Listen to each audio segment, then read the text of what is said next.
जिस जगह पर मैं खड़ा हूँ ये खूंखार माओवादी कहलाने वाले माडवी हिड़मा का इलाका है। जी हाँ, पुवर्ती इलाका है ये। पुवर्ती जब इलाका हम कहते हैं तो पुवर्ती से जो गांव है पुवर्ती, वहाँ से मानकर चलिए कि 25 से 50 किलोमीटर का जो दायरा है वो पूरा का पूरा पुवर्ती इलाका मानकर चलिए आप। और ठीक मेरे कदमों के नीचे जो सड़क है, ये सड़क पुवर्ती तक जाती है और इस सड़क को बनवाने का पूरा बीड़ा सुरक्षा बलों के हाथों में है। ये सड़क इस दिशा से होते हुए सीधे पुवर्ती गांव निकलती है। इस तरफ की तस्वीरें हम आपको क्यों दिखा रहे हैं, उसके पीछे कारण है कल यानी कि 23 जून 2024 के दिन दोपहर के आसपास एक ब्रेकिंग न्यूज़ निकल कर आई थी। बहुत बड़ी खबर थी कि इस इलाके में एक ब्लास्ट हो गया सुकमा क्षेत्र में, और उस ब्लास्ट में 2 जवान शहीद हो गए। 2 जवान अगर शहीद हुए होंगे तो बहुत मुमकिन है कि ये जो जूता है जिसके परखच्चे उड़ गए हैं, शायद ये जो जवान शहीद हुए हैं 2 जवान, उनमें से किसी एक जवान का ये जूता हो। अगर आप तस्वीरों में देख सकें तो आपको मांस का एक टुकड़ा नज़र आएगा, शायद वो उंगली का या पंजे का हिस्सा हो। अगर आप देख सकेंगे तो इस जूते के अंदर मांस का एक टुकड़ा है, वो हमारे किसी शहीद जवान का होगा। जहाँ पर वो ब्लास्ट हुआ था वहाँ पर मधुमक्खियाँ भिनभिना रही हैं। मधुमक्खियाँ उस आटे पर भिनभिना रही हैं जिस आटे का इस्तेमाल सुरक्षा बलों के जवान कर सकते थे। आपको तस्वीरें दिखाई दे रही होंगी। यहाँ पर जो आटा है उस आटे को ये मधुमक्खियाँ अब लेकर जाएंगी। इस आटे का इस्तेमाल सुरक्षा बलों के जवान करने वाले थे। यही आटा, यही चावल सुरक्षा बलों के जवान अपने कैंप लेकर जा रहे थे। एक 407 ट्रक थी जिसे माओवादियों ने ब्लास्ट कर उड़ा दिया। जवानों का राशन यहीं रह गया। 2 जवानों की शहादत हो गई। ये वो जगह है। तो जिस जगह माओवादियों ने इतना बड़ा ब्लास्ट किया वो जगह कैसी है उसकी तस्वीरें आपको दिखा रहे हैं हम। इस गड्ढे को आप देखते रहिएगा। मैं इस गड्ढे में उतर कर आपको ये तस्वीरें साफ़ करने की कोशिश करूँगा कि ये ब्लास्ट कितना ख़तरनाक रहा होगा। आप समझने की कोशिश कीजिएगा। इस पेड़ को आप देखे रहेंगे। इस पेड़ को जब आप देख रहे हैं तो इस पेड़ से भी रिलेटेड एक जानकारी और है जो आपसे साझा करनी है हमें। इस पेड़ को आप देखे रहिएगा और नोट किए रहिएगा इस पेड़ को। ये मोबाइल के बैक कवर का, ये मोबाइल का पिछला हिस्सा है। टेक्नोलॉजी का इतनी अधिक गहरी जानकारी हमें नहीं है। तो उसी ब्लास्ट में मोबाइल किसी जवान का पूरी तरह से टूट गया। ब्लास्ट मेरे कदमों के ठीक नीचे, शायद 2-3 फीट नीचे और नीचे में, यानी कि मेरे कदमों के ठीक नीचे लगभग 2-3 फीट नीचे ब्लास्ट हुआ होगा। मिट्टी यहाँ पर ढक गई है। और जब आप इस तस्वीर को देख रहे हैं तो लगभग ये मानकर चलिए कि अगर मेरी हाइट 5 फुट 4 इंच की है तो ये ब्लास्ट कितना ख़तरनाक रहा होगा। आप अंदाज़ा लगाइएगा कितना अधिक विस्फोटक माओवादियों ने इस्तेमाल किया होगा। और जब ये ब्लास्ट हुआ तब ट्रक का जो अगला हिस्सा है वो पूरी तरह से उसके परखच्चे उड़ गए, ट्रक के चिथड़े उड़ गए और उसके जो अवशेष हैं यहाँ से लेकर के 100 मीटर दूर तक ट्रक के अवशेष बिखरे पड़े हैं। राशन पूरी तरह से ख़राब हो चुका है। जगह जगह पर आपको इस विस्फोट के सबूत नज़र आते हैं। आप इस तरफ देखेंगे, ये महुए का पेड़ है। बस्तर में इसे बहुत पूजा जाता है। बस्तर की संस्कृति में महुए के पेड़ का बहुत बड़ा महत्व है। यहाँ इस महुए के पेड़ की ऊंचाई पर देखिएगा कि इस ब्लास्ट के बाद वहाँ, आप जूम करके दिखाइएगा ना, वहाँ पर ऊपर में टहनियाँ टूट गई हैं और कुछ सामान वहाँ पर अटक भी रहा है कुछ निचले भाग में। अब दूसरी तस्वीर जो मैं आपको समझाना चाह रहा था, इस पेड़ की जानकारी मैं आपको देना चाह रहा था, इस पेड़ के बारे में आपको बताना चाह रहा था। दरअसल ये वो इलाका है जिस इलाके में माओवादियों ने 90 के दशक में तर्रेम के आसपास, तर्रेम एक गांव है जो यहाँ से लगभग 10 किलोमीटर बीजापुर की दिशा में पड़ता है, मौजूद है जो गांव। उसके आसपास में 90 के दशक में माओवादियों ने इस इलाके का पहला सबसे बड़ा धमाका किया था जिसमें तत्कालीन रूप से 16 जवान शहीद हो गए थे। और तब भी इसी तरह का ब्लास्ट किया गया था और उस ब्लास्ट में भी 407 को ही उड़ाया गया था जिस गाड़ी को यहाँ पर उड़ाया गया। इसमें शायद माओवादियों ने ये सोचा होगा कि इस गाड़ी में भी, जिस गाड़ी में 2 जवान शहीद हुए हैं ब्लास्ट होने के कारण, ये राशन लेकर जा रहे थे अपने साथियों के लिए, अपने कैंप के लिए। और आरोपी भी लगी हुई थी, रोड ओपनिंग पार्टी भी यहाँ पर निकली हुई थी, लेकिन माओवादियों ने रोड ओपनिंग पार्टी को भी चकमा दे दिया। कमांड आईडी थी, कमांड आईडी में ब्लास्ट किया गया। कैसे ब्लास्ट करते हैं कमांड आईडी में, आज हम उसकी भी जानकारी आपको दे रहे हैं।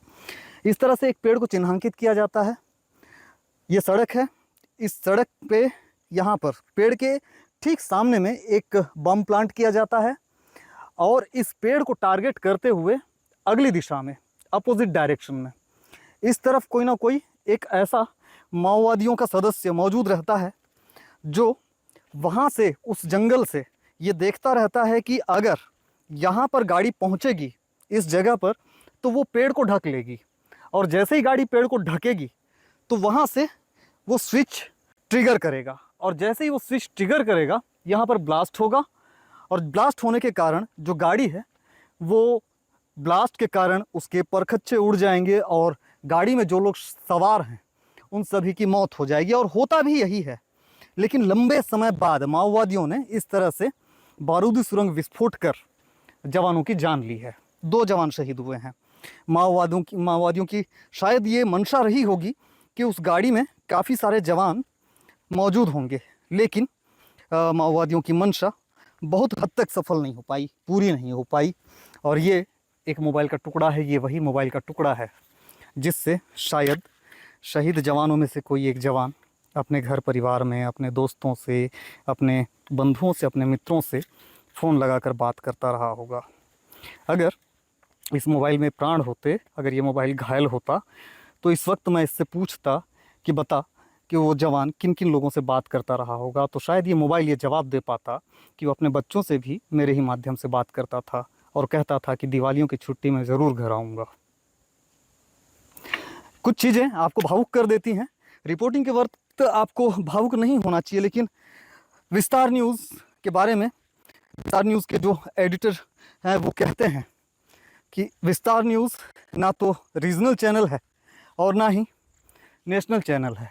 विस्तार न्यूज़ इमोशनल चैनल है। यहाँ पर जान किसी की भी जाती है, हम ग्राउंड रिपोर्टिंग करने आते हैं और वाकई दिल भर आता है। कई बार गला रूंध जाता है, लेकिन ये रिपोर्टिंग है, हमें करनी होती है। बस्तर के इन हालातों पर लंबे समय से हम नज़र बनाए हुए हैं। लंबे समय से बस्तर के ऐसी ही चीज़ों को हम कवर कर रहे हैं जिसमें लोग मर रहे हैं, एक दूसरे के जान के दुश्मन बने हुए हैं, एक दूसरे की जान ले रहे हैं।